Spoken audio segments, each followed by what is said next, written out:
The Dragon's Den. A test of nerve. A guide for... I can't talk. You're the only person who's right. We're all wrong. I like it when people hold stuff up when they're really shaky. I've designed this mug, and as you can see, the handle... Oh, you're shaking. I know, I'm nervous. Oh, nervous. Yeah. The scene of drama. I will challenge you if you want to bring one out to copy me, because I'll take you to court in Paris. You know what they're like, you know what they expect. You're entitled to your opinion. OK, Stephen, and I probably wouldn't take your money anyway. Why have you gone in there? I need to be stood on the shoulders of giants. Oh, my God. I would rather stick pins in my eyes and invest in this. I wouldn't want to work with you. Shut up! Shut up! And very occasionally, a place of joy. You're like two old codgers trying to get fit. Do we have ourselves a deal? I couldn't do it without you. It's one of the only programmes, other than, of course, my own, that I watch. Over the last 3 years, our dragons have interrogated hundreds of entrepreneurs, all who came hoping to persuade our multimillionaire investors to back them with their own cash. So tonight, what are the rules for survival and success in the den? When somebody comes in the den, it is vital that their demonstration goes well. Don't come in and ask us for £5 billion for their pet squirrel. I'm getting on a bit now, and unless I really am going to enjoy working with this person, I'm not going to do it. Because there are two little words no one entering the den ever wants to hear. I'm out. I'm out. I'm out. I'm out. I'm out.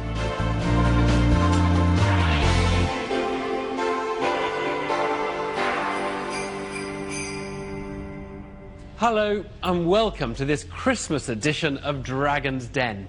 And tonight, with a little help from the Dragons, from some brave entrepreneurs and a few celebrity superfans, we'll be reliving those moments that had us shouting at the TV, howling with despair, or on the edge of our seats.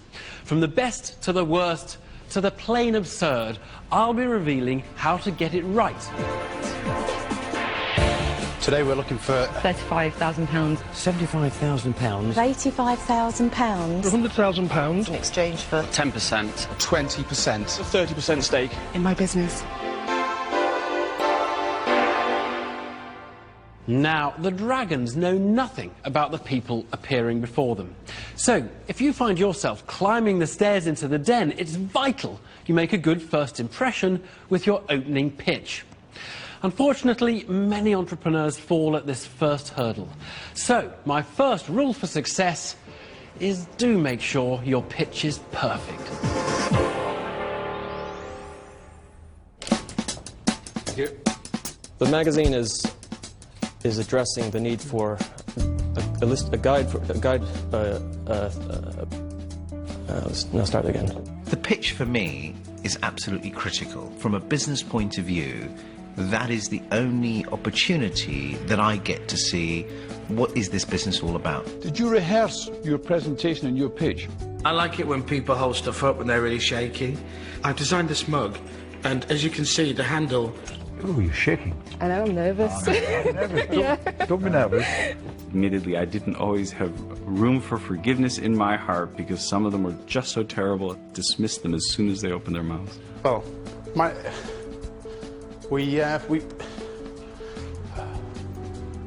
Those very cruel camera angles when they go, this product, Listen, I'm going to start again. I'm going to compose myself. sorry, this product is... A bad pitch very rarely gets investment in the den. So, when pitching to the Dragons, don't start off like this. A year and a half ago, I was out with a friend. And try your best not to do this. Fairly difficult, this. I've got a cracking pitch, and it's leaving me, and it was fine earlier. Because if you stand any chance at all, you'll need to keep your nerves under control. The main areas of business that I see this being aimed at are corporate businesses, through to the home environment for the disconcerting home professional.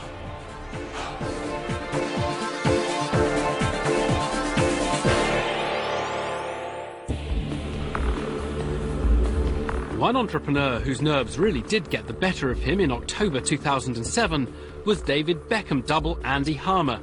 He wanted the Dragons to invest £100,000 in his lookalike business, the Double Dates. But unfortunately, Andy's pitch was far from perfect. Hi, my name's Andy Harmer. I'm here looking for £100,000 investment into my company for 25% of the investment. My idea is a celebrity entertainment concept which allows the everyday person to be a celebrity for the day. And When Andy Harmer came into the den, he just froze, completely dried up. Tony, I can't talk. He looked great. He comes there with this great idea and he can't speak.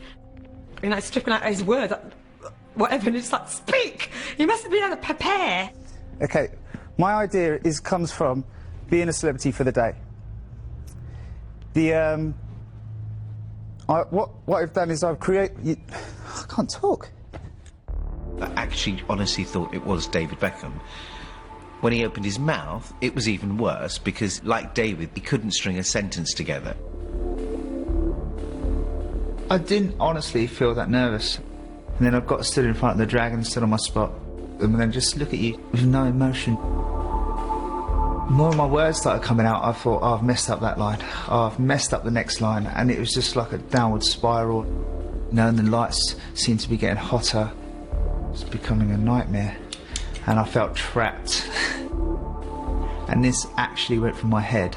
I thought to myself, pretend to faint. Just go down. And I was so glad that I didn't do it. So glad. Andy brought up Will Smith and Captain Jack Sparrow for moral support, but was still struggling to recover from his terrible pitch. How you doing, Dragons? Okay. As a result, nothing was coming out right. Assuming that somebody decided that they were going to give you £100,000, what are you going to do with it? What I'm going to do is I've got £10,000 which I want to put on a launch party, which is... All right, so we started off, it's a really good one, this one. So the first £10,000 of my children's inheritance, you're going to blow on a party.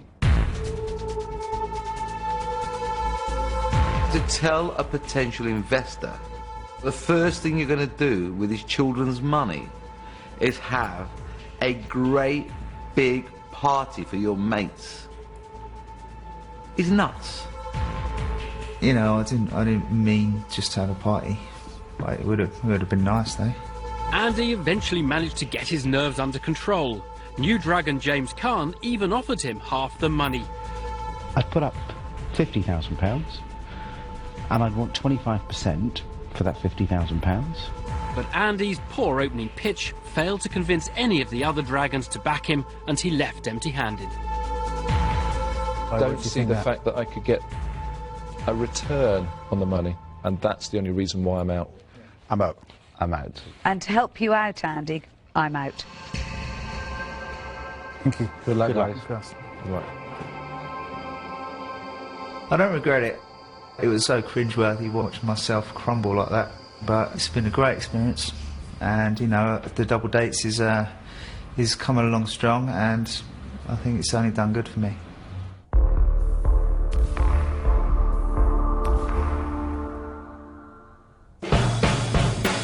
The dragons are powerful, wealthy individuals who built up their own fortunes from scratch. But their business backgrounds are all very different. Peter Jones is the telecommunications entrepreneur. Peter is incredibly good looking. What else would you like me to say?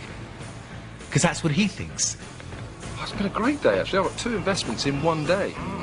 It's fantastic.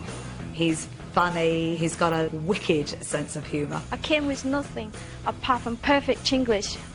Sorry?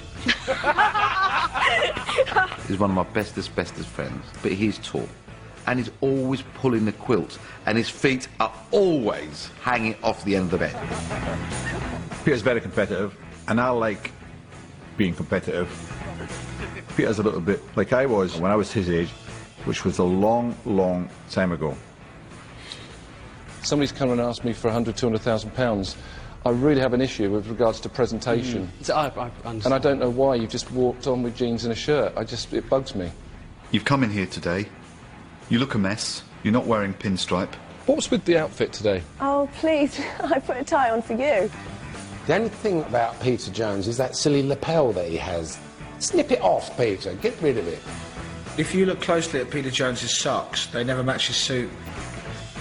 For a man who's worth millions of pounds, he needs to buy 100 pairs of black, plain socks.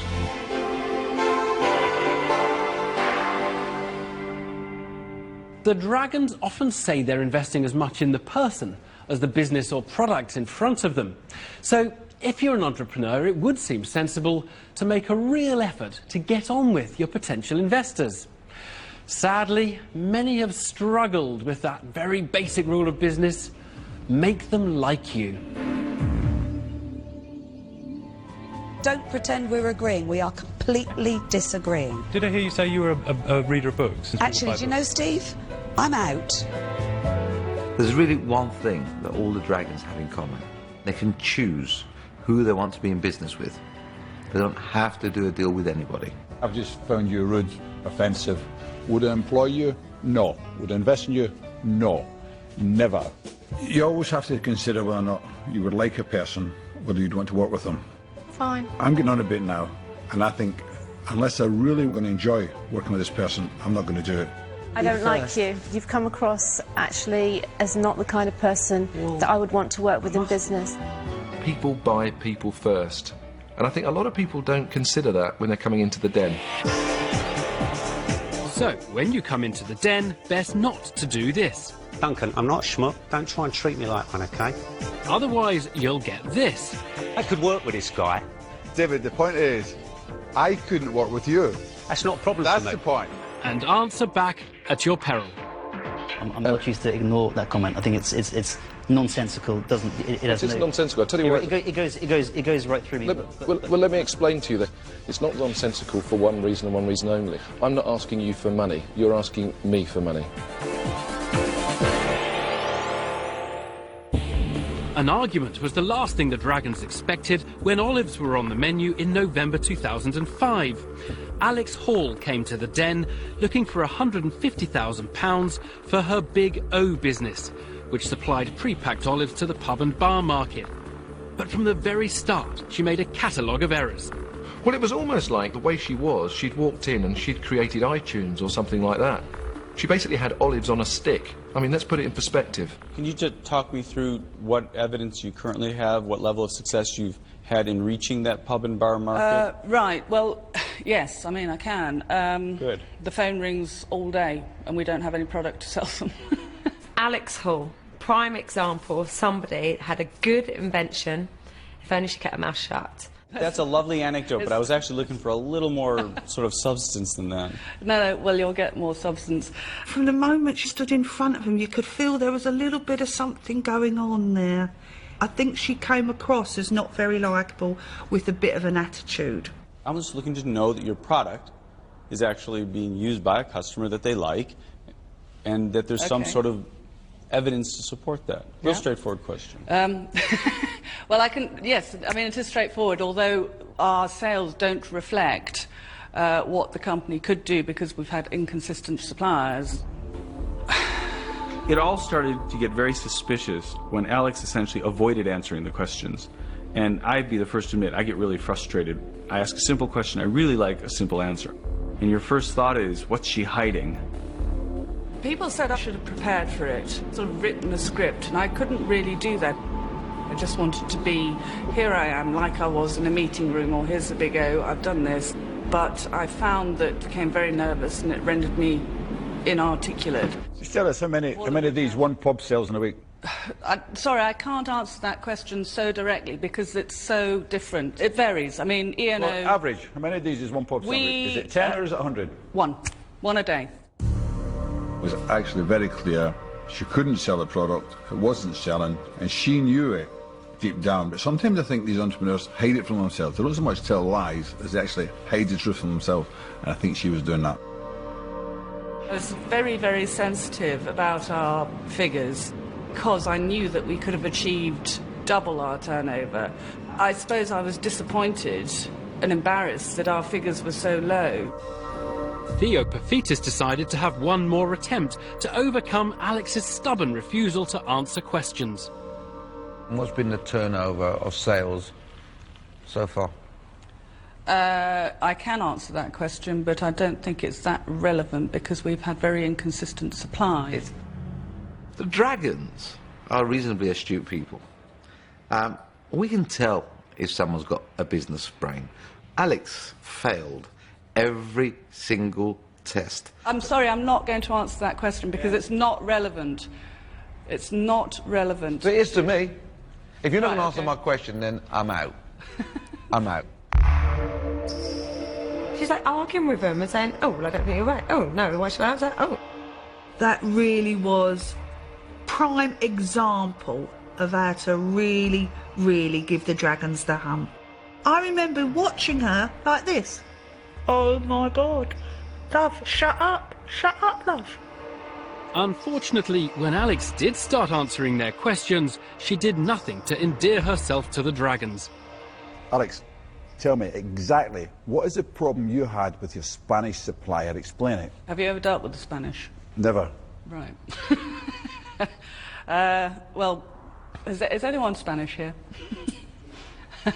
Dishonesty might be number one, key number. In what way? One.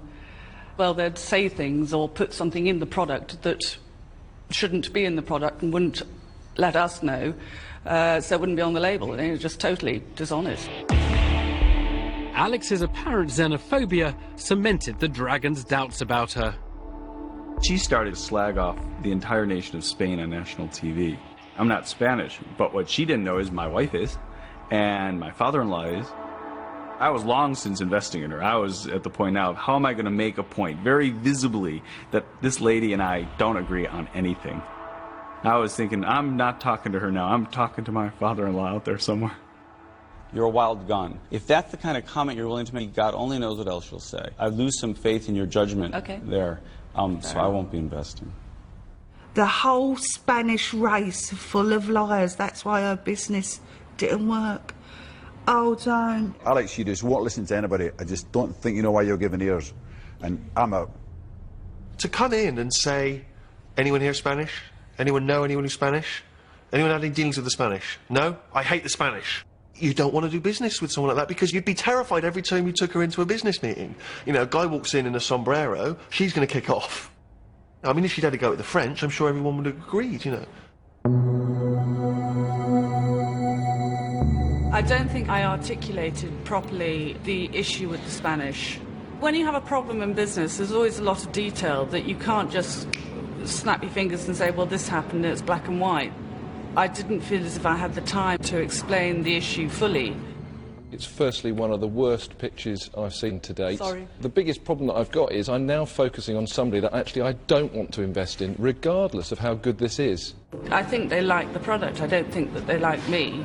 I came across incredibly badly and I came across arrogantly, and every time I watch it I cringe.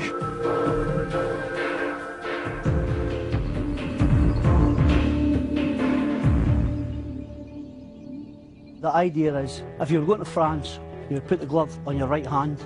This would then remind you to stay on the right-hand side of the road. Something tells me this isn't going to work. I don't know why. Since January 2005, the Den has played host to a whole range of weird and wonderful inventions, crazy innovations, and bizarre business ideas.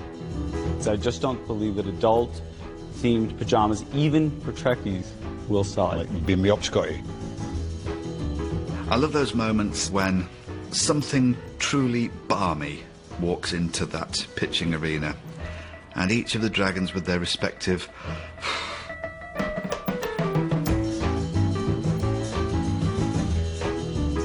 The Shiwi is a device that allows women to urinate whilst they're standing. It's inserted into the user's flies. Is it the heel of one of Peter Jones's shoes? I know what that is.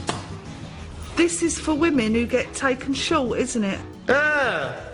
It is a female hygiene product. No, I could, have the self-control to keep it in. for as long as I possibly have to. Us women can do that. You open this door, pull it from the top, and your ironing board is ready to iron. Oh, God. Slippers that have socks pre-built in, so you don't need to put your socks on any slippers. And I'd like £250,000, please, for 18.5% of my company, which hasn't made any money.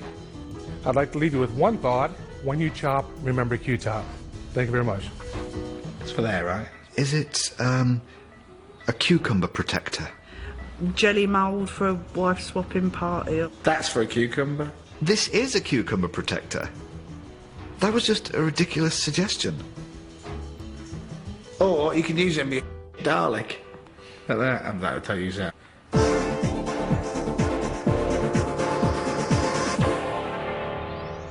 So, you've delivered a show-stopping opening pitch, the Dragons seem to like you, but you've still only just begun, because the multimillionaire investors will also expect every entrepreneur to have a tight grasp of their figures. To avoid being caught out, the next rule is simple. Make sure you know your numbers. Turnover in year one was 218,000. Sorry, you're talking turnover again, aren't you? Yes. I want to hear profit. Yeah. In year one, naturally we had quite high setup costs. Just like to know what the profit is. I've got no ability with mental arithmetic whatsoever. I certainly wouldn't go in unless I was armed with someone who knows everything about numbers and what a prime number is, all the key number information. Year one is going to be better than break even. A quick calculation in my head.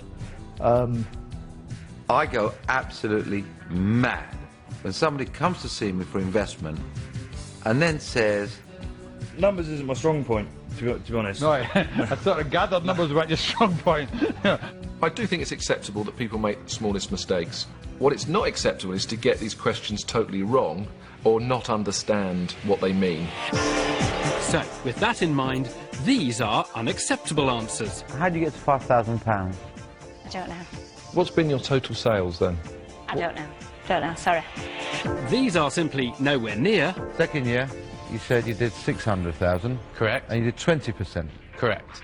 Which is? 60. Wait, 20? So, no, it's not, sorry. That would be 480. No, it wouldn't. What's 10% of 600,000? 60, so 120,000. Well done. And this is just wrong. What's your gross profit percentage? Gross profit was 500. No, that's revenue, isn't it? Yeah. Sorry. Don't know the answer to that question. You'll have to move on. You don't know. We'll have to move on, yeah. I've forgotten it. Not a human calculator.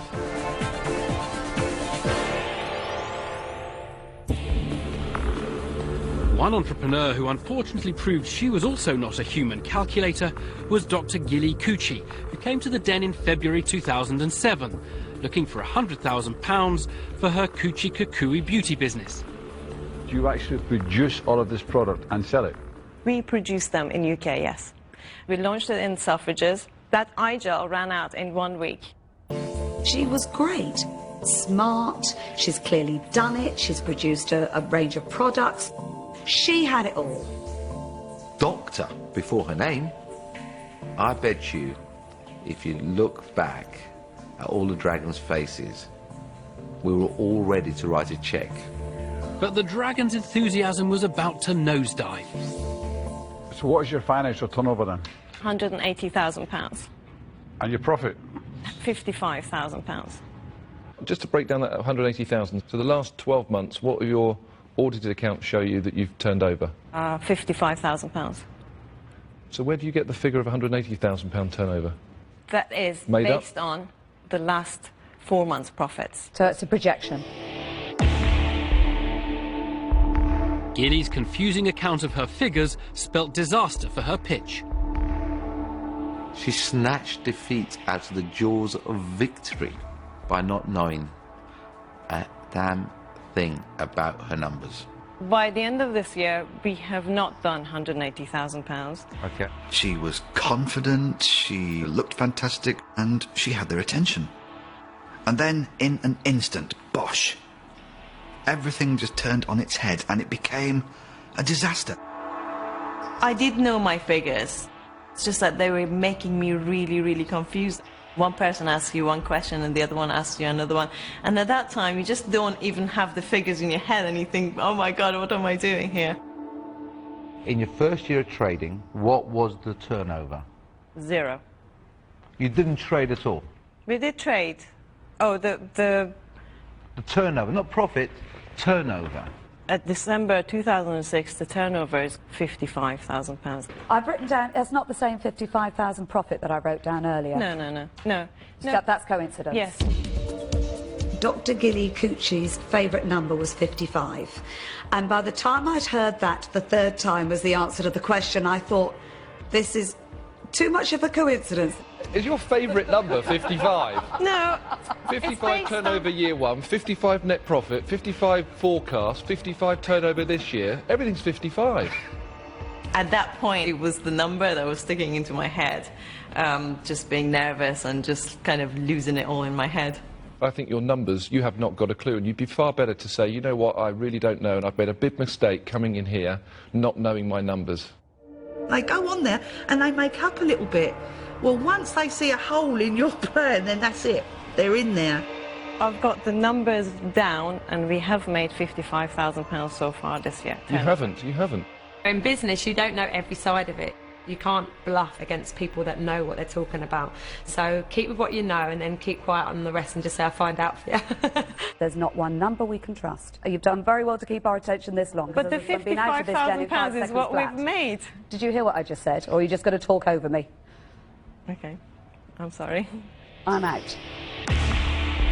And with that, Gilly was quickly expelled from the den. You have completely ruined the opportunity. You're uninvestable. I'm out. I'm going to step out. I too am out. This is probably a nice little business, but it's not an investable company at the moment. Okay, so for that reason, I'm out. Thank you. Thank you, everyone.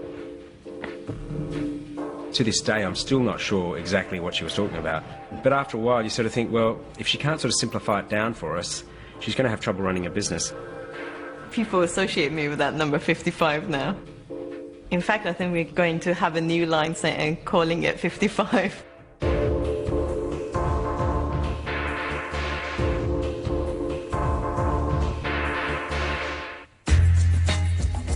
The Scottish dragon Duncan Bannatyne is a serial entrepreneur and fitness enthusiast whose £200 million business empire ranges from health clubs and casinos to hotels and construction. Good morning. He's been there from the beginning. He's clearly very good at what he does. I have no intentions of investing in you, so I'm out. So don't come back in me, please. If Duncan doesn't like somebody, trust me, they will know. Hate to see the growth of it. I hope it doesn't work for you. I'm out. I like the way he's done forever, just propping up his own face. Take the hand away. I think you shouldn't have allowed him to fill up the tall glass. Sometimes people will think he comes across as a grumpy old man, but he absolutely gets the point. You know, I'm sitting here thinking, what's bothering me about that? And then Duncan says something and I think, that's it. Business is easy.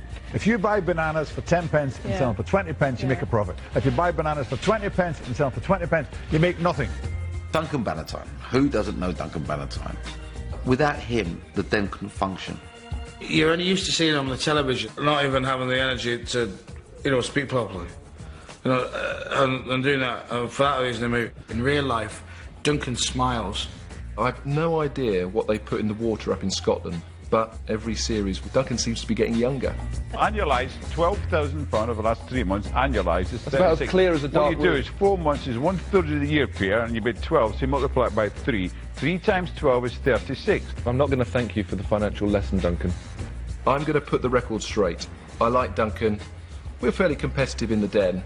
He's a really nice guy. He's a very charming person. He's clearly very successful, and he is fun to be around.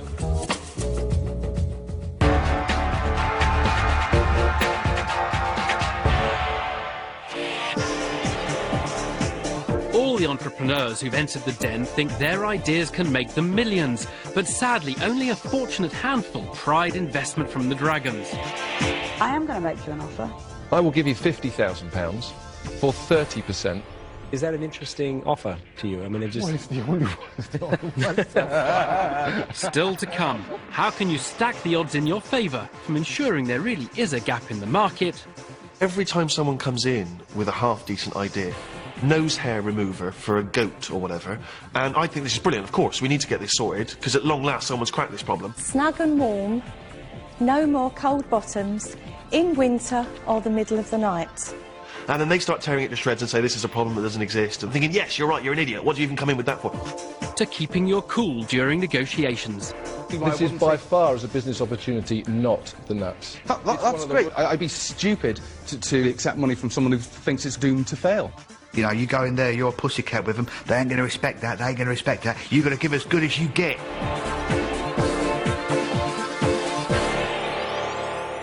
When entrepreneurs arrive in the den with visionary business concepts or revolutionary inventions, they often want to demonstrate them to the dragons. But the best laid plans can backfire. So my next rule is, at the risk of stating the obvious, before entering the den, please do check your props. I think we better try the service first. Okay. So, talk me through it. What do I do? You're now being connected to a licensed London taxi driver. Please have a safe journey.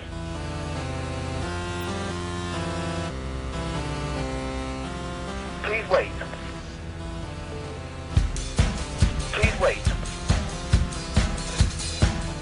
When somebody comes in the den, it is vital that their demonstration goes well. The difference between getting that investment away, you obviously want that product to work. When that wind comes in and the door shuts and there's a bang, that's what's going to happen. In my history, we have of course taken prototypes to our customers and they will overlook certain imperfections. Are you saying that somebody couldn't kick through that? But to take it to a bunch of investors that are not in the industry, that's stretching it a bit. Why didn't you bring something that we could test? People come on and the products don't work. For goodness sake, you're there to sell your business, your product, to a potential investor that's going to put his children's inheritance into your product. Make sure it works. That would choke a child. It would. Look. If I say to you now, I've invented this thing called a mobile phone, and Theo gets it and goes like this, bang, bang, bang, bang, bang, bang, bang, and smashes it into pieces, and goes, look at that, that doesn't work. Theo, you can do better than that. Oh, I'll tell you what, I can't. Yes, you can. You go on Dragon's Den to reset your business on the great course to success, and then Theo breaks the bleeding thing. Inventor James Seddon came to the den with his waterless egg boiler and had one of the worst prop days ever. Then that's it, it's done. Oh, I forgot to put the egg in. You forgot to put the egg in. Human error was followed by prop meltdown. No, I'm afraid this one hasn't cooked properly, I'm sorry to say. I can show you the original prototype. You've got to recover quickly from this, James. And then, incredibly, it happened again. This one hasn't cooked either. I'm terribly sorry. I just know it hasn't. Have you got any suspicion of why it didn't work? I probably hadn't put the thermostat to the right degree of level. And I can see, in fact, looking at it, it's down low. And I'm sorry, that's just simply the environment I'm in. If I had another egg, I'd have another go at it, but I haven't, so I can't. Unbelievably, the inventor's confidence saved him from disaster, and he still ended up with an offer. I'd like to accept your deal.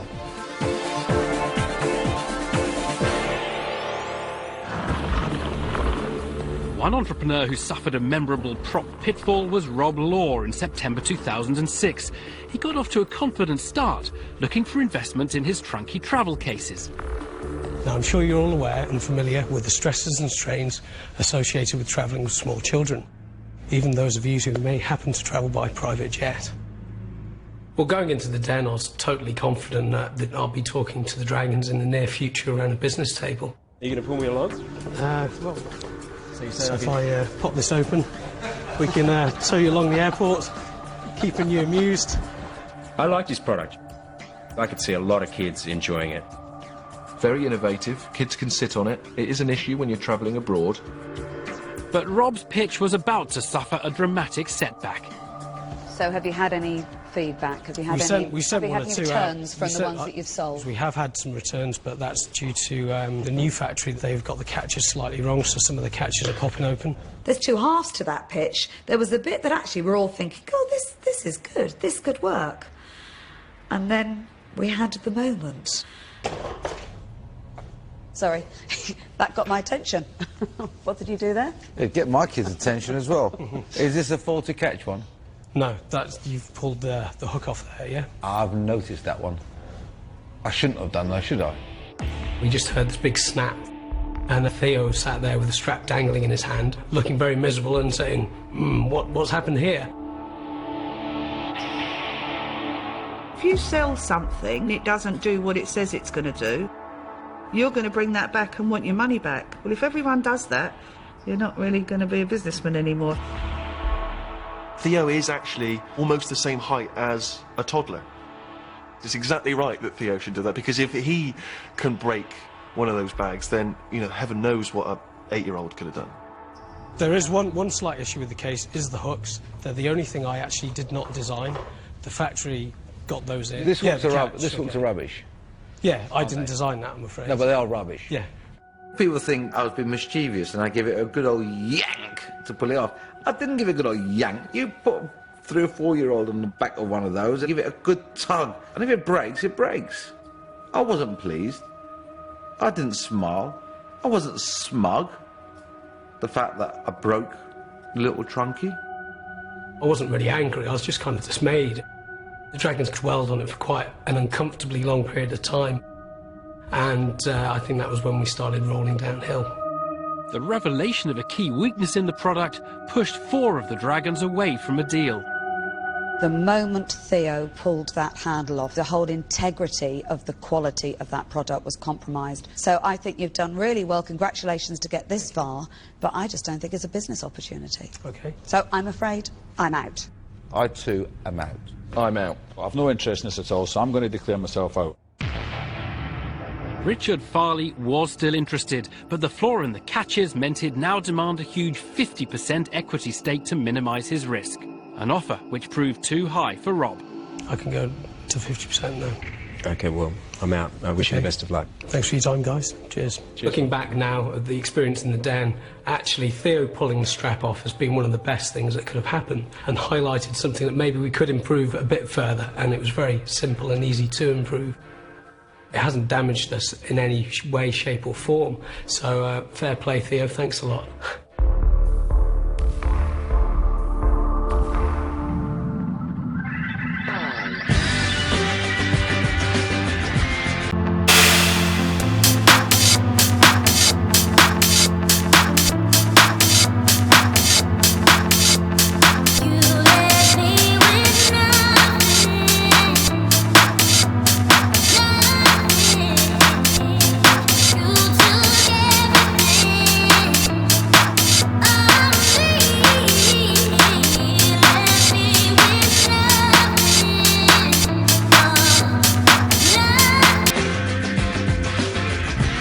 7 a.m. and behind the scenes in the den. It's long on hours and short on glamour, so not a typical start to the day for your average multimillionaire. Good morning. How is everybody this morning on this wonderful summer's day? I'm just running a little bit late. In fact, we're probably about half an hour later than normal. So last night, GQ Money Euro Awards, and I've got a hangover and I'm in a bad mood. Where's my bacon sandwich? You see, this is me before makeup. This is how I get up in the morning. Isn't that right, Sherry? Absolutely. Dragon's Den, I think, was in need of a little bit of spice, a bit of colour. And in came Jimmy C. The Dragons hear up to 8 pitches a day, so just time to let off some steam before business starts. This is James's new jacket, everybody. You're Michael Jackson.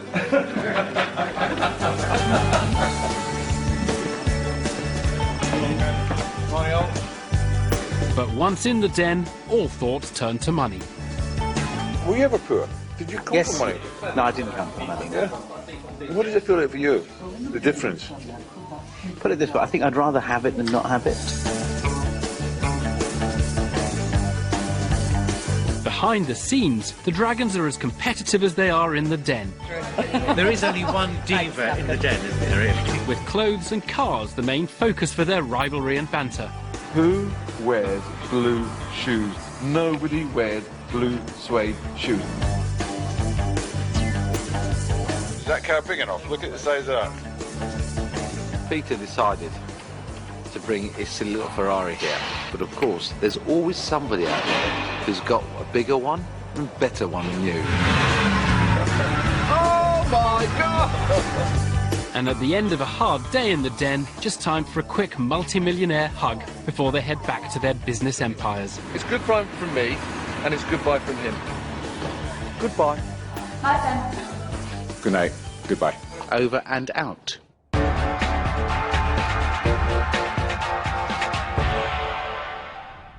As the dragons are investing their own money in the den, they need to be sure they're going to get a return on their outlay. So when pitching a product to the dragons, it's important to demonstrate a clear idea of who your customers will be. After all, it's them who'll buy it. And that means rule number 5 is absolutely crucial. Make sure you know your target market.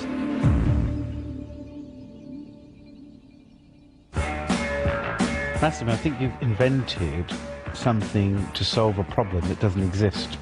I think it's very important that the entrepreneur understands the target market. Otherwise, how can they possibly sell to the target? 120 quid for a thong that not a lot of people will be able to afford. I am shocked at the amount of people that come up with actually some quite good ideas, but when you turn around and say, right, what research have you done? Who are you going to sell it to? They turn around and say, well, I haven't had a chance to do any research, spoken to my mum and dad, they think it's great. Who's your target market? Everyone.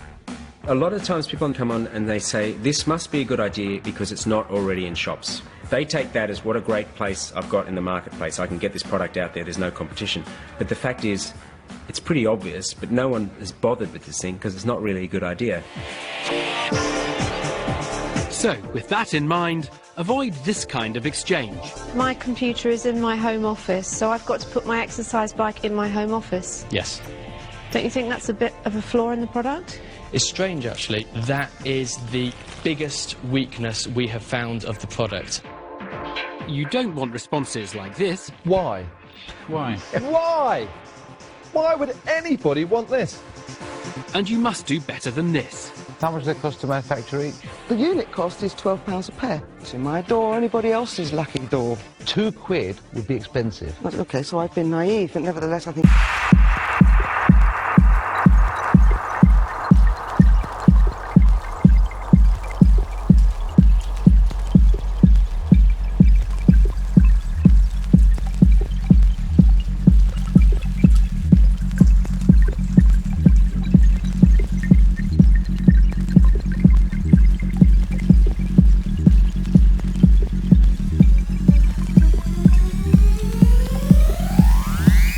It's a good product. You think it's a good product? I'm not sure that other people will feel the same way.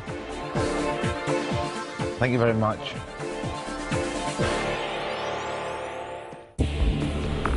Jackie Edwards was one entrepreneur who was absolutely convinced that she knew her target market when she came to the den looking for an £85,000 investment in August 2006.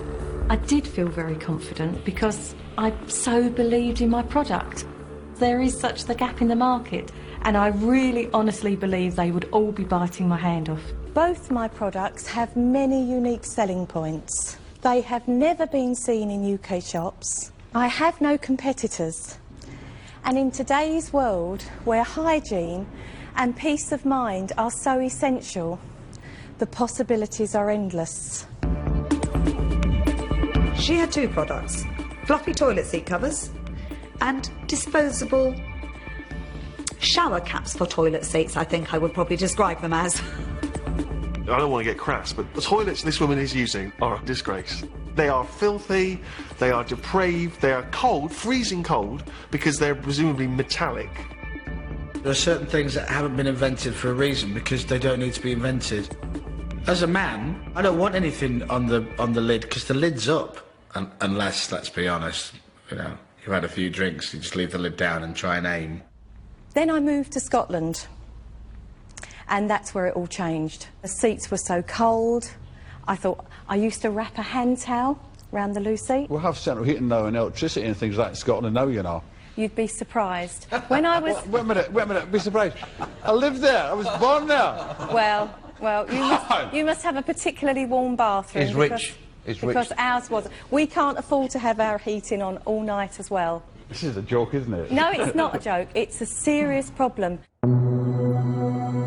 Jackie's attempt to persuade the Dragons that there was a market for toilet seat covers was falling on deaf ears.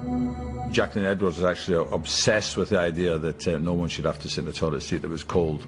And I think she wanted to change the world rather than make money. I don't think she could really understand the business concept of actually getting a product, selling the product. I'm just trying to get to the bottom of it, if you'll the excuse the bottom almost of it. pun. I knew this was going to happen. I've heard every joke. It was clear that she hadn't really evaluated her full market. I don't know what part of Scotland that she was in, but it was almost probably in some sort of shed that absolutely, I can imagine this very cold environment. I suspect that Jackie believes that she did market research, and I suspect her market research is she had a bad experience and she asked loads of friends and family around them and they also said, oh, that would be a really good idea if you did that. That isn't market research. I think you're going to continue to go down this road working from your house and try to sell these, but I think you're never going to get anywhere with it. You're still going to be dreaming and living in cloud cuckoo land for a long, long time, Jacqueline, so I'm absolutely out. I'm going to say no to the investment and I'm out. I'm out. I'm sorry, I'm out as well. In the end, Jackie couldn't even convince the one dragon she thought fell into the target market that she'd done her research. I have to say now, I don't like the product. I'm amazed that you're female and saying that. Absolutely amazed with what we have to go through when we go outside. Well, I don't know what traumatic experiences you've had in the toilet, but I just like to make it as quick as possible and out. But I don't want to spend my time staring down the toilet pan. So well, I'm amazed. That's it. Absolutely amazed. I'm just not interested, and I have to tell you, for that reason, I'm out. We don't want to think about toilets anyway, do we, or ever going? I mean, we don't really go, do we, the English? It's not something we discuss. I'm very, very sad about that. Goodbye, Jacqueline. Bye. Empty room, filled it up, talk is cheap, listen up. I don't know where we went wrong, but I feel I'm shaking these walls, yeah. Nothing safe, gotta take cover. Instead of love, we just make glitter. Running and running, yeah, we got off track. Now we under attack.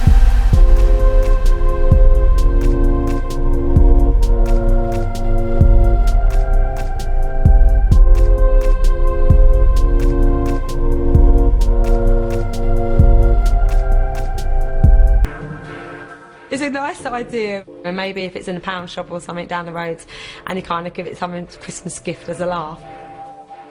I've really enjoyed being recognised. Standing in a queue and someone saying, I know you from somewhere, and then it comes to them, oh, you're the toilet seat lady.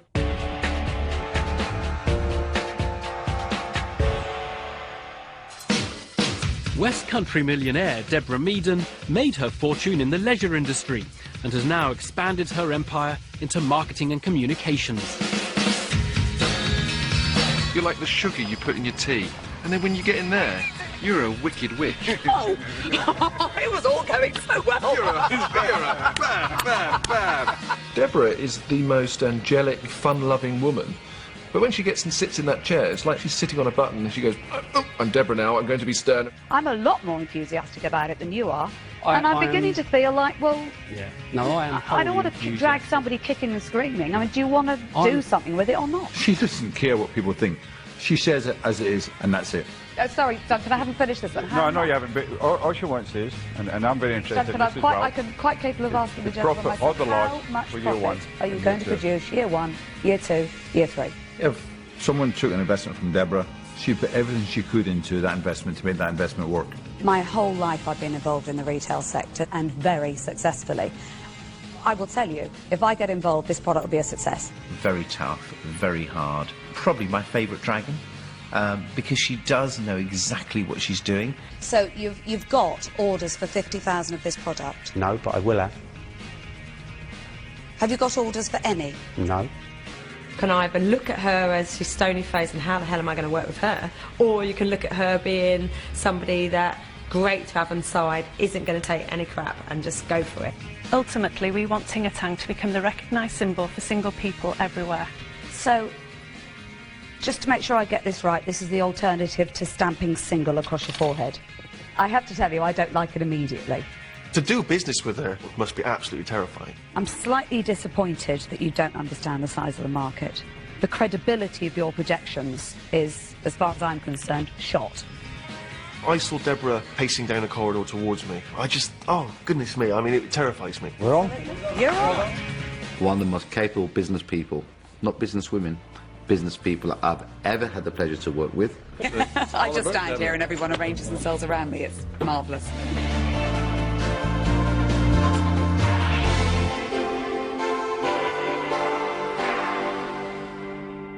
One of the biggest and most common blunders in the den is for people to overvalue their companies, asking for too much money in return for too little equity. It's guaranteed to drive the dragons mad. So, entrepreneurs, to avoid jeopardising your big chance, be sure to follow the next rule.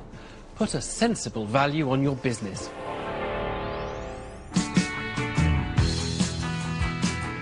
Have you spent a lot of time underwater lately or something? Because I can't believe that you're valuing a business at £1.5 million and there isn't a business. There's a certain naivety. I want £250,000 for 20% of my business. And as is pointed out straight away by the Dragons, that puts a market value of their business of £1.25 million. You're asking for $250,000 for 15% of your business, which values your business around about 1.7 million-ish. Don't come in and ask us for £5 billion for their pet squirrel. You're an investment banker. That's right. So how do you get from selling £1,600 worth of merchandise and valuing the business at £1.7 million? For goodness sake, people have got to be realistic. Sky-high valuations immediately attract scorn. A staggeringly high valuation, 3.8 million. That just can't possibly make sense to anybody. High-in-the-sky forecasts don't fare any better. To buy shares today, the value of your company is over half. Well, in year 3, the exit... No. Sorry. To buy shares in your company today... The answer is yes. The value of this is over $500,000. Do you really think as an invention it's worth that? Now or in year 3? And if you do overvalue, you'll get this. Concentrate very tightly on a set of numbers that explains to me what you've got, which is worth £1 million. Do you have children? No, Chris, you're missing the point. Okay, sorry. Can you please explain to us why we should even ask you an...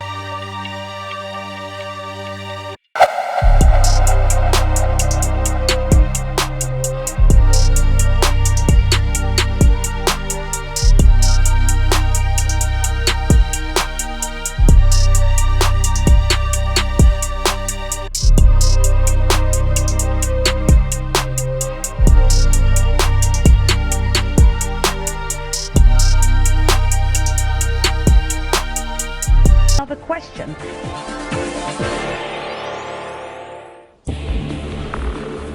Overvaluing a business has been a common mistake since the very first entrepreneur, Graham Whitby, set foot in the den in January 2005. Valuing his baby dream machine business at £3 million was bad enough, but as a precursor, there was this. Oh,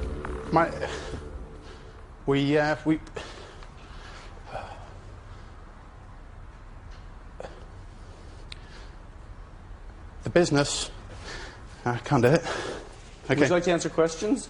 No, I'm going to start again. I'm going to compose myself. Okay. I'm the managing director of Baby Dream Machine Limited. We're today here looking for £150,000. Eventually, Graham got his voice back and was joined by his business partner.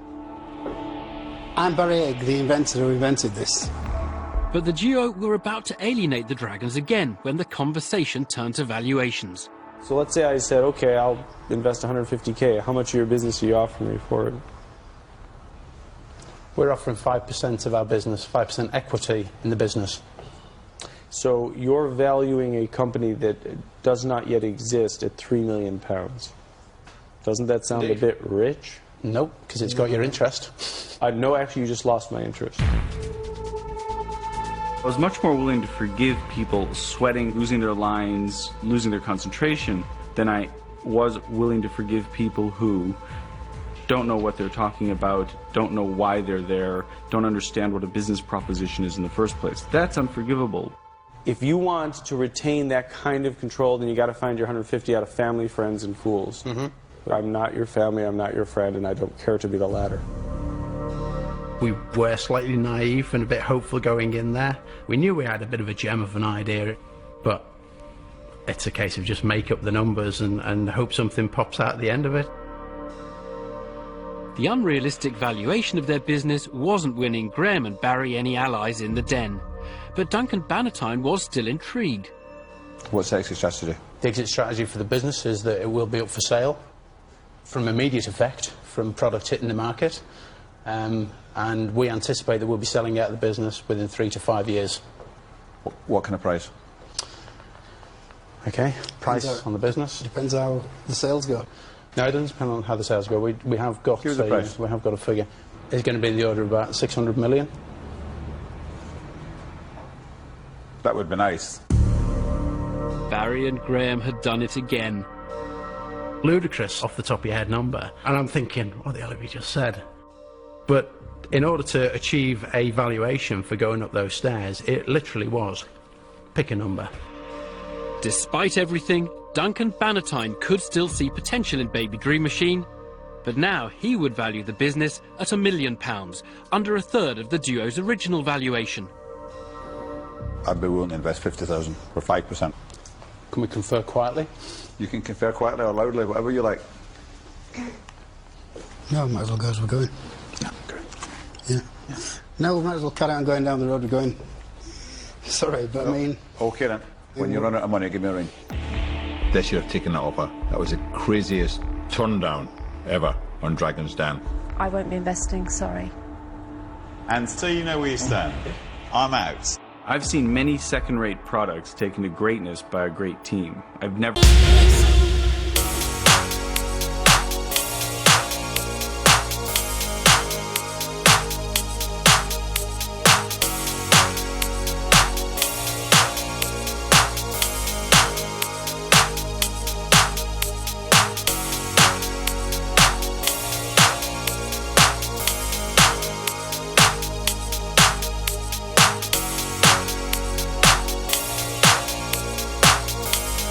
seen the reverse.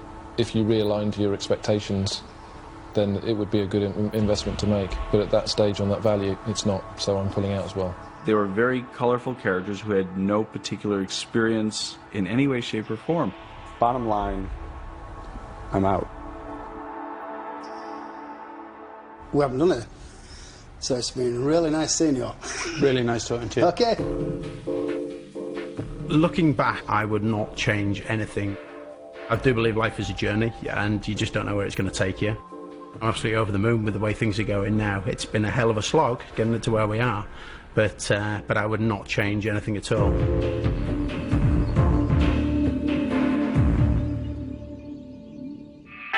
I'd say well done, firstly. I think you've put Duncan firmly in his place, and I'm very personally pleased that you've done that. I don't think he has. The Dragons all operate as individuals in the den, so fierce rivalry can erupt if there's a deal in the offing. So I would match Deborah's offer there. Hey, I think we've got 2 other Dragons still left. Yeah, well, let's just get what's the offer that's on the table. I thought you got 2. You're at 15%, she's at 20%. I said around 15%. Around? Why don't you relax for a second? Oh, right. I do love it when they have their little spats, some of the Dragons, which they tend not to do that often, which is right, really, because at the end of the day, the programme's not about them lot having a bargee. I'm glad for the guys. You so... just tried to mess our deal up, but never mind.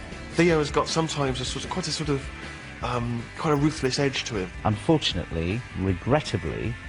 Oh, well, give him the money if you're that regrettably about it, and get on with it, stop offering half. No, I think I'm comfortable in my position.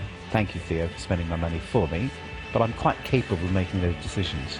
And they sort of take it in turns, don't they? And that they sort of the good cop, bad cop thing. You've just put a guy on the bloody edge here, and you've done a deal. You've just completely been a sly little...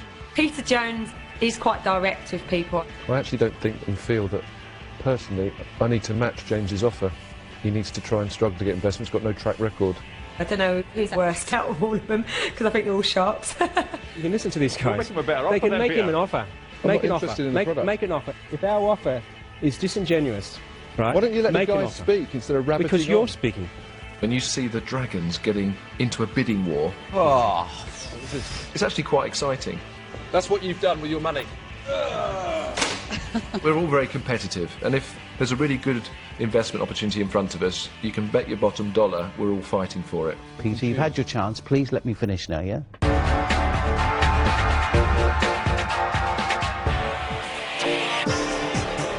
Over the last 5 series of Dragon's Den, there have been many entrepreneurs who've heard those all-important words. I would actually like to say that I think I'm in. You wildly overestimate the value of this product at the moment. Okay. But I am interested. I'm going to make you an offer. I would lock £10,000 in. I'd be very happy to put the 10,000 Absolutely, in. I would. You have basically an amazing offer from all the dragons. Well done. Well done, guys. So how can you improve your chances of hearing them? Still to come, how to get the most out of the dragons when the tables are turned. If you want to negotiate, you want to come back with something higher than 20%. I'm happy to negotiate equity if you're happy to negotiate price. Okay, let's do it then. The only way you can slay the dragons is if you said, you know what, I can see you want my idea, and I'm not so interested. Then it's sort of the tables are turned. To making the most of every opportunity. And give me some reggae sauce, hot reggae sauce. He should have musical lids. When you open it, it goes reggae sauce, like that.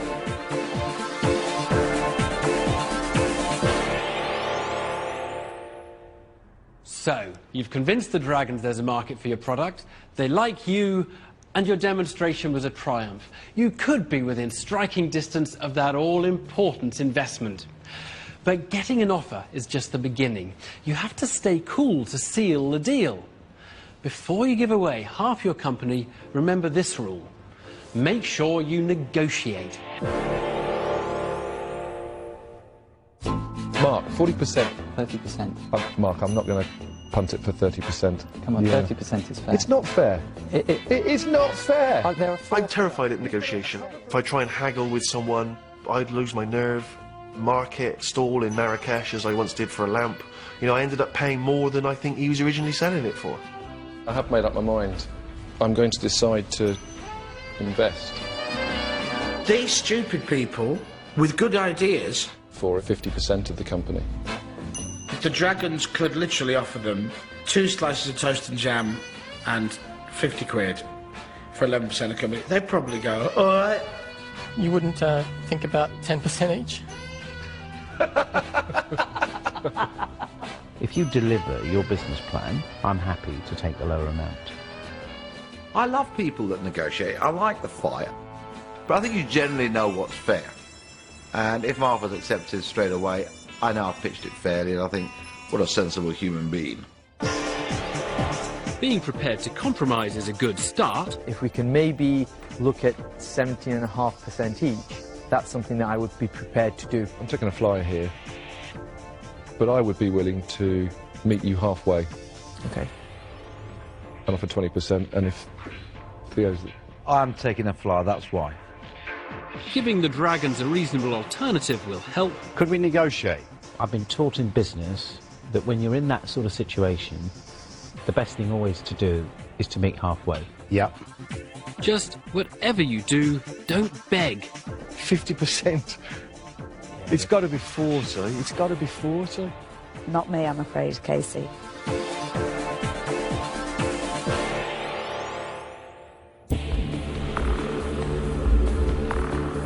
One entrepreneur did prove a master in the art of negotiation in September 2006.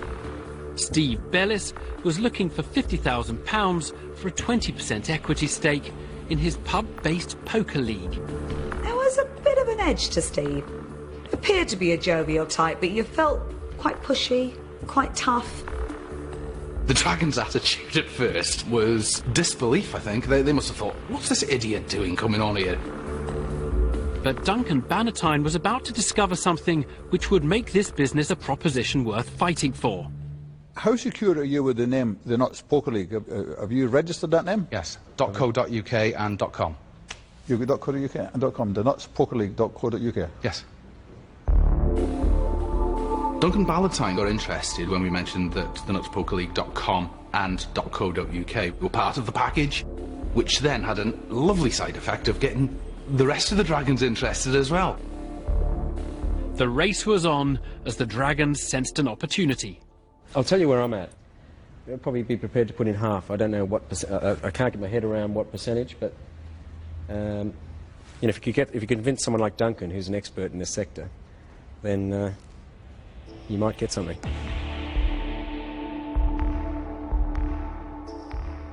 I will also bob 25,000 of the money that you're looking for, with Richard's £25,000. But for my £25,000, I want 25% of the equity. That means we would want 50% of the equity for £50,000.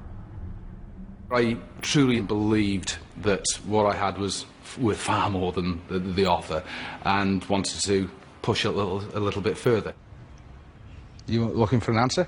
Yeah. No.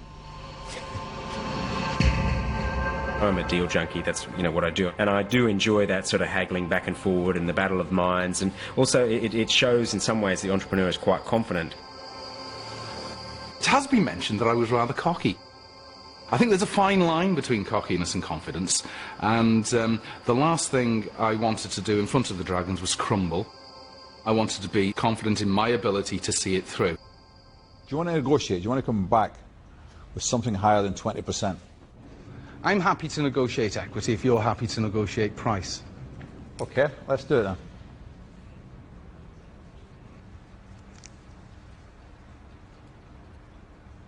£75,000 for 40%. The rules of the den say you have to get at least the money you asked for, but there's no reason you can't ask for more.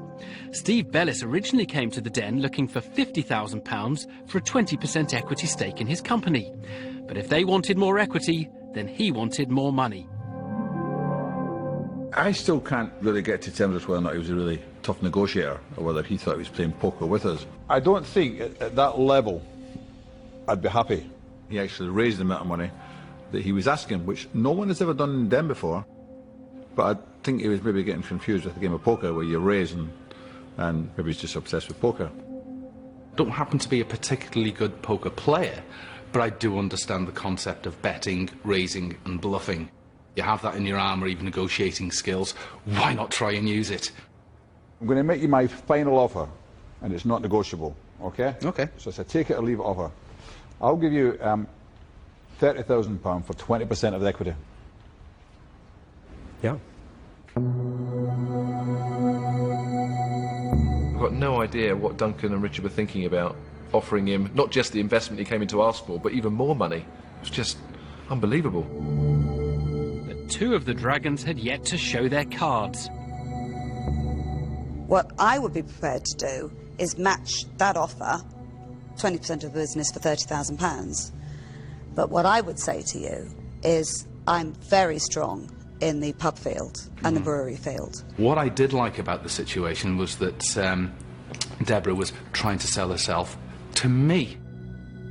I'll give you 32,500 for 20%, and if Deborah do the other 32.5, you get 65,000 for 40%, and our expertise. I was a bit annoyed when Deborah came in and undercut me, and then she started talking about her knowledge of the pub trade. I knew that I sold more beer and had more clout in the brewery business than she did. Do you know how much beer I sell per week? Nope. Do you know how many breweries I deal with? Nope. No, you haven't got a clue, because you didn't ask. I was getting annoyed at his manner, so I decided that I would just pull out. Okay, how much? So my opinion of you has just dropped to the floor now. So I'd be very grateful if you would take their offer now. Yes, I'll accept the offer. Well done. Well done. Yes, look forward to working with you. Thank you very much. Well done. Appearing on the show, I was terrified. But walking down the stairs, the relief and elation of actually getting from them was fabulous as well. But it was a very stressful environment, I have to admit.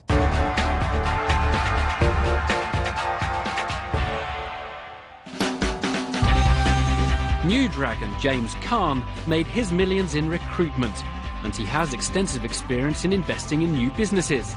He firmly believes in investing in people with passion. James is a great addition to the den. He's got a really, really nice way about him. He's clearly very, very smart. James, I feel I am ready to go to that next level, and I'm going to accept your offer. Yeah.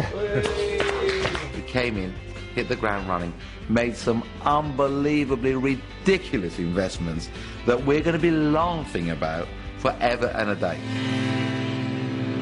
I'll offer you the 100,000 you're looking for, but I think I'd want 50% in order to take that risk. Doggy treadmill. Crazy idea, and I think James is barking mad. James, this man invested in a doggy treadmill. And do you know something? These guys are going to eat their words, because I'm going to make that woman the most successful... If you make her the most successful investment in Dragon's Den, him and I will eat dog biscuits. We have actually made 3 investments together, and those investments are doing very well. Congratulations, well done. He's almost the nicest dragon in the den, because, as you know, in reality, I'm the nicest dragon in the den, and James is second.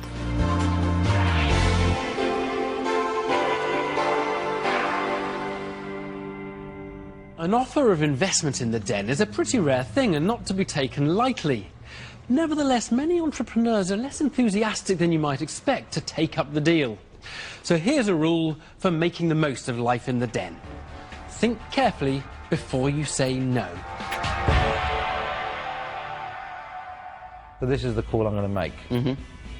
I will invest £100,000 for 50% of that company. That's my offer. Think about it. What's the point? You get all the way down to Dragon's Den, you do your pitch, and they go, do you know what? We're going to offer you the money for what you're asking of the company, and they go, well, that's it now. I believe 50% is too much. It's 50% or nothing. Then it's nothing. You certainly see sometimes where people, they've had an offer and they say, no, actually, I'm not willing to give away that amount of equity, so I'm off, I'm going to go and do it on my own. And you kind of sit there sometimes thinking, oh no, they're just not going to make it. I think it's a bit too much. I really refuse that. You're turning us down? Yeah. Well, Chinese eat dragons for breakfast. Inventors, they've got this vision of business people like the dragons that are going to leg them over. No way, Jose. Okay. I'm Peter, not Jose, but... Okay, sorry, Peter. Wish you the best of luck, eh? Good entrepreneur would accept the offer pretty quickly. If I was the entrepreneur, I would be more or less happy to take an investment from one of the dragons, because I think the skills that the dragons bring are worth a lot. But not everyone is prepared to do a deal at any cost. We've been advised by people that this is the value we should put on the company and the investment. How much did they invest, the advisors? A lot of time. A lot of time. Yeah, but they haven't bought shares in the business. We're going to turn you down. I think you'll live to regret that. The dragons would consider this as short-sighted. We do want to retain control of our business, and we're going to say thank you so much. But we're going to stick to our guns, and 35 is our maximum. And if you're going to say no to the dragons, just let them down gently. Richard, we have not met before. I don't know much about you. Could you tell me what you might bring to the business? He's not going to make the tea and he ain't going to sell it. Hi, mate. I get emails every day begging me to invest. I don't normally have to justify my contribution. It's a no, I'm afraid.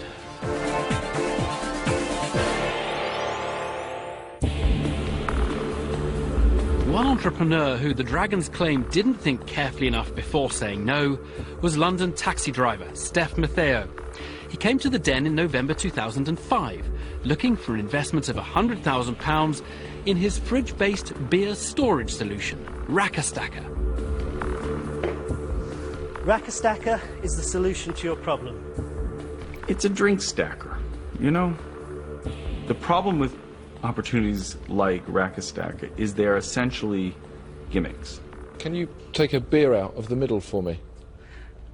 Well, it's not exactly designed to do that, but you can, because the idea with a drinks system like this is that you are stacking beers, or that's because there wasn't a Rack-A-Stacker on that particular point, so it's filled in the gap. I'm not a product designer. I have had no previous experience of that kind of work. And when I had the idea and made my prototypes, I thought, well, how can I get this rolling?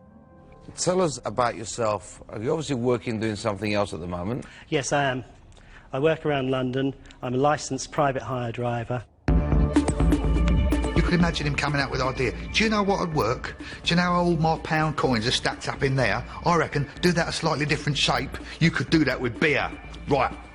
Dragon's Den. They're going to have it. Steph's pitch was about to take a dramatic turn. My plan of action is to develop the UK market initially.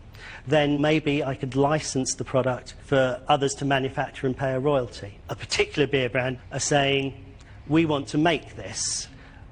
Please give us a price that you're thinking of for a royalty. And they're talking about starting off with 150,000 Bracker stackers. Steph would be all a brewery interested in taking it, and they would give it away with cases of beer, which you could see was good, and people have done that sort of thing and supplied to breweries or big companies a giveaway and still made a lot of money out of it. I'm very interested. For 100,000 quid. Apart from the beer, what else are you going to give me back? I'm saying for 100,000, I'm granting 20%. My eureka moment goes back to my marketing days. I think we could do deals on this. I think we could get it on promotional packs. The price is right, and we could make some money. I'd only be prepared to give you half of that for that percentage. OK, I see what you're saying. I'd do it with you, actually, Theo. So that means that you're giving away 40% of your company. But that's the offer on the table.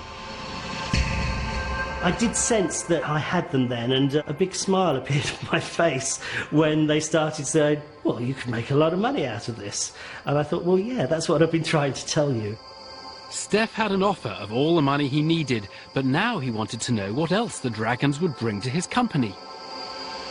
Would you have an active input into the Rack Stacker project? I would not be interested right. in putting any money into anything that, one, I didn't like, and two, I have to have some added value. Rachel, would you be involved as well? Would you? It's in my interest to make it work. Yeah. If I said to you 15% each, as opposed to the 20% each, how would you feel about that? Well, my offer is 50,000 for 20%. Yes. So that's... So that's it. From my point of view, it's 50,000 for 20%. One of the funniest things about Dragon's Den is some of these entrepreneurs come in and actually don't know what's important. And I think Steph fell into that category in that he had this one opportunity he was pursuing for transforming himself from a hard slog of selling these things in small multiples into retail shops into a business that could sell millions. 30% was going to be our maximum giveaway on terms of equity, and that they hadn't budged off their 40%, I felt that my decision then was to say no, because they weren't budging down from their 40% position. You're giving me very good advice, and I really appreciate those offers, but I cannot go to 40%. But that's your decision to make? Yes. So I'm afraid I'm going to have to stand down, and thank you ever so much for your time and for listening, and that's it. Steph is mad not to have taken Theo's money. He should have bitten his arm off. Now, I've no idea what he's doing today. I wouldn't be surprised that he's still driving his taxi around London thinking that was the biggest missed opportunity. Why turn down the money? You've got a businessman, you've got money coming in the pot, and you turn it down. He was lucky to have got that far and for them to have shown any interest. I couldn't understand there. That genuinely seemed like a great opportunity. He is that for turning that down, and that's interesting, because he's going to regret it. I don't have my Rolls Royce yet, and I have to tell you I'm still driving, but less than I was. Dragon's Den was a fantastic opportunity. I'm really pleased that I went on it. It's a great programme, but I can't watch it anymore. It all floods back to me every time I even see a trailer for the programme. But having said that, I'd recommend anyone going onto it.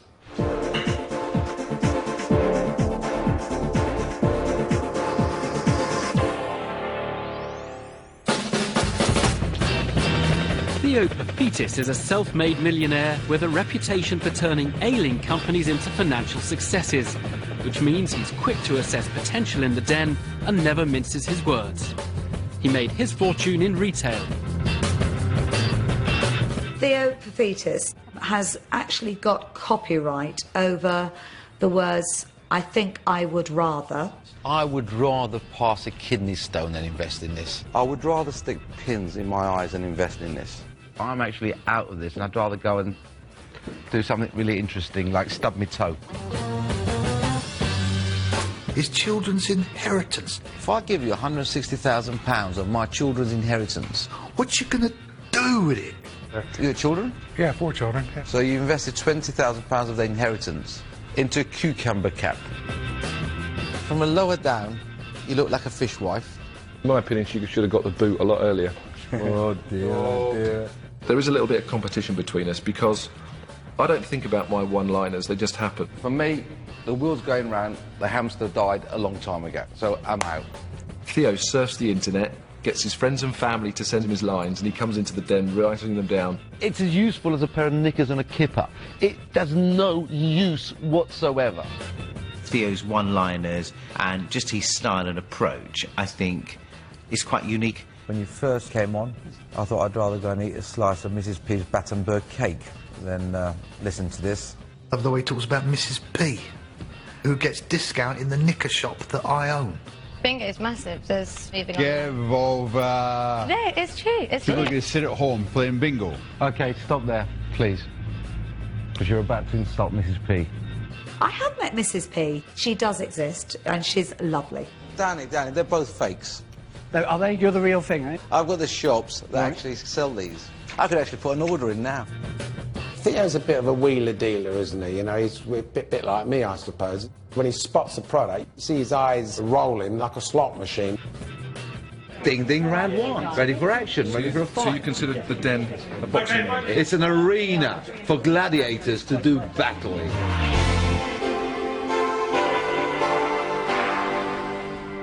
They're long days in the den, and the dragons face a seemingly never-ending parade of entrepreneurs. Some get it right, most get it wrong, but my final rule for getting investment is this. If nothing else is going your way, at least make an impression. You never know what might come of it. I am an international superstar. Wrestling's a bit like Marmite. Wrestling's a bit like Marmite. Yeah, you either love it or hate it, don't you? When somebody has a fantastic personality, it can almost tip the balance between getting an investment or not. Apparently that's the I-Teddy shuffle. Yeah. That's the I-Teddy hug. Sometimes those people come into that room and, you know, we watch it and we go, cool, you'd invest in that person. While I'm absolutely focused on the pitch, the presentation and the quality, I do recognise that sometimes you have to look beyond that. You see what Theo's done to mine? See? Those are fun. It can be a long day in the Dragon's Den, and if someone comes along with a visual impact, that really is something that we'll remember. Miss Polly had a dolly who was sick, sick, sick. I don't think everyone should just come and stand in front of us in a pinstripe suit. Sometimes that can be pretty boring. Yeah. Big impact musical numbers never fail to make an impression. Oh, baby, do you wanna dance? Sweet counter. A long-winded pitch is never music to the dragon's ears. I would like to have them explore the areas that I can't get to. Chris, have you described the actual product? As such, there was Lovely. a little bit more, but I'm afraid we'll probably ask some questions, and hopefully if you feel we haven't covered it, you have a chance there. Thank you. Haven't covered it. Okay. And if all else fails, make them laugh. You're like two old codgers.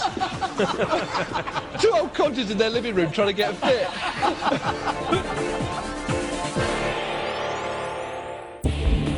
Levi Roots was one entrepreneur who proved the rule that even the dragons can be wooed with charm and charisma. He came to the den in February 2007, looking for an investment of £50,000 for his Caribbean cooking accompaniment, reggae sauce. Put some music in my food for me, and give me some reggae sauce, hot reggae sauce. When you think of charisma and personality, there could only be one name. Theopophetus. No. There could only be one name. Levi Roots. It's so nice, I had to name it twice. When he came on playing that guitar with that fantastic hair, fantastic voice, fantastic song, he had everyone's attention. Art reggae songs. He's the first person that's come into the den that's actually made a pitch all around music. You got to know about his product with one song. So nice with your fried chicken, make burgers finger licking. He was so instantly likeable, you rooted for him. Ah, I didn't intend that. That was quite an unexpected coincidence. Put some reggae sauce on your list. Thank you. As a Jamaican, you make a song and dance about everything. Music and food goes together. I had the song in my heart. I'm going to have something that when the dragons see this, they're not going to know what's it on. Levi, immediately, he captured your attention. Better than any sophisticated business spreadsheet would do. But fundamentally, the product has to be good. For 15 years, we've been marketing the sauce at the Notting Hill Carnival. I've got a very nice order from a meat company in Yorkshire for, wait for it, 2.5 million litres of reggae sauce. I've had a nice letter from them, which I have with me. Levi may have appeared more musician than entrepreneur, but it seems he had an order which would impress any dragon. I went to the Dragons Den that morning thinking that I'm not going to have a business plan. I thought, you know, Levi, you got to be honest with yourself. You got to go as you. So I was well confident with what I had. Lots of sauces are remarkably good. But that on its own isn't enough to actually make you into a success. There's a whole combination of factors. Levi's charisma, charm, personality. Add a half-decent sauce to it. Give it a shake. Hey presto. But Richard Farley picked up on a problem with his order, and it looked like Levi's luck was about to run out. It's something I don't understand. You've got an order for 2,500 kilos. Is that the one you're saying is 2.5 million litres? Yeah. Because I don't think that's right. Not 2,500. 250,000, isn't it? 2,500 kilos. Well, a kilo is about the same as a litre. If it's water, it's exactly the same. Yeah. So it's not 2.5 million litres. If you've got 2,500 kilos, it's 2,500 litres. Okay. Levi made a massive mistake on his numbers. And he wasn't phased at all. He was like, oh, okay, fair enough.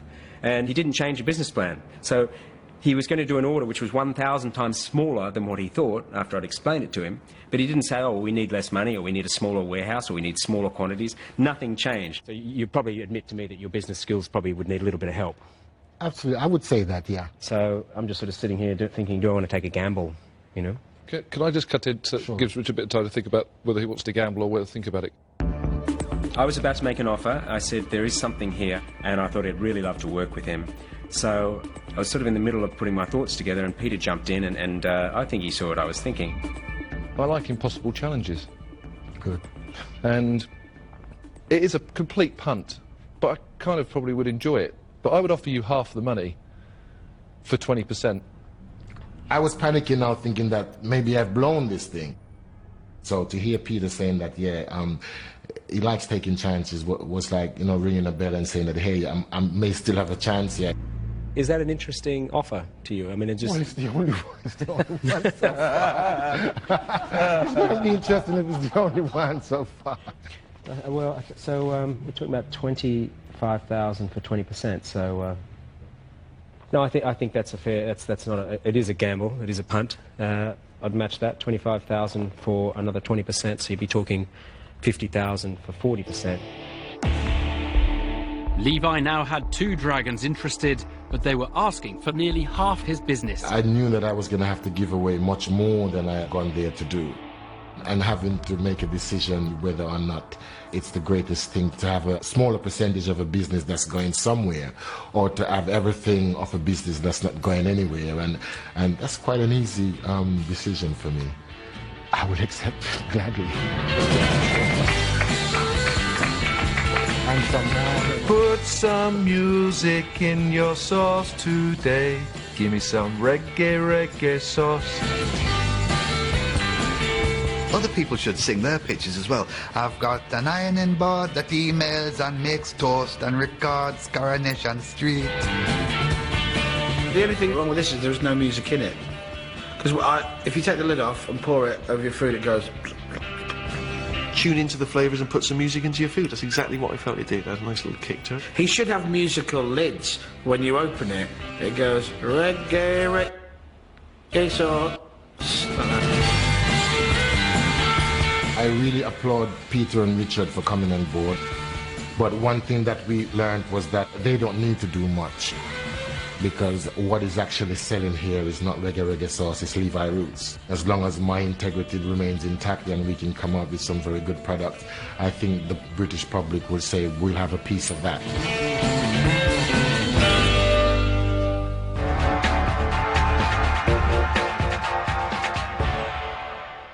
I hope you've enjoyed our survival guide to life in the den. And next time you watch someone being mauled by the dragons, forgetting their lines or fluffing their numbers, bear this in mind.